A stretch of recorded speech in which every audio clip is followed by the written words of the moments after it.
Vous avez défendu qu'une des priorités, peut-être, ce serait de travailler sur le marché du travail. Donc c'est peut-être là que c'est plus efficace d'investir pour l'État. Donc est-ce que vous soutenez ce point également, M. Boccarat?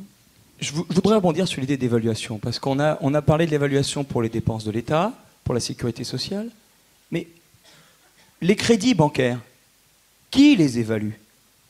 C'est une énorme question avec un risque systémique énorme, que ce soit le risque pour la monnaie, ou bien la crise financière, le PIB. Et d'ailleurs, le déficit de l'État a doublé parce qu'il a fallu sauver les banques. Pas uniquement. Attendez, j'ai pas dit parce qu'il a fallu premièrement, je suis pas en train d'écrire, et sauver les banques, et éponger, faire l'ambulance sociale de la crise. Il a doublé pour ces deux raisons-là, c'est tout. Donc, cette question de l'évaluation de ce qu'on fait avec le crédit bancaire, et le crédit bancaire, c'est plus le père Goriot qui met son argent dans les banques, c'est tout le monde. C'est l'argent des retraités qu'on joue contre les salariés ou contre les retraités. C'est une grande question en réalité de civilisation. Est-ce que l'argent il est utilisé à développer l'emploi?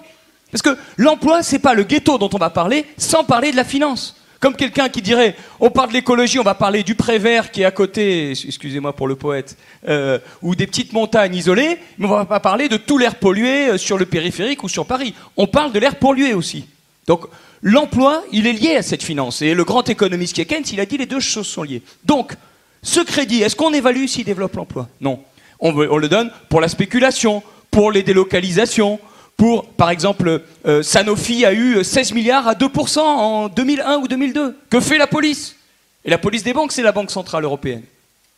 Donc, cette évaluation, malheureusement, l'argent utilisé pour l'emploi ou pour la spéculation, c'est une grande question de société parce que c'est l'argent de tous. Et il s'agit, on a développé ça, il s'agit de le maîtriser. Mais malheureusement, pour le maîtriser aujourd'hui, on s'affronte à des intérêts gigantesques, qui ne sont pas les vôtres, qui ne sont pas les miens, qui peuvent devenir demain les intérêts de quelques personnes qu'on a fait monter dans le gratin, mais qui sont celles de, comme je dis, Mamie Bettencourt, comme j'ai dit à mes étudiants hier, de quelques-uns uniquement, qui font un hold-up par ce pouvoir du capital financier, cet effet de levier d'un tout petit peu qui permet de manier beaucoup. Et excusez-moi, je finis ma logique. Malheureusement, pour instaurer cette évaluation de ce qu'on fait avec les crédits, à quoi ils servent, l'argent de tous, on se heurte à des intérêts tellement puissants qu'il faut en réalité bouleverser les choses. Est-ce que c'est normal, ça?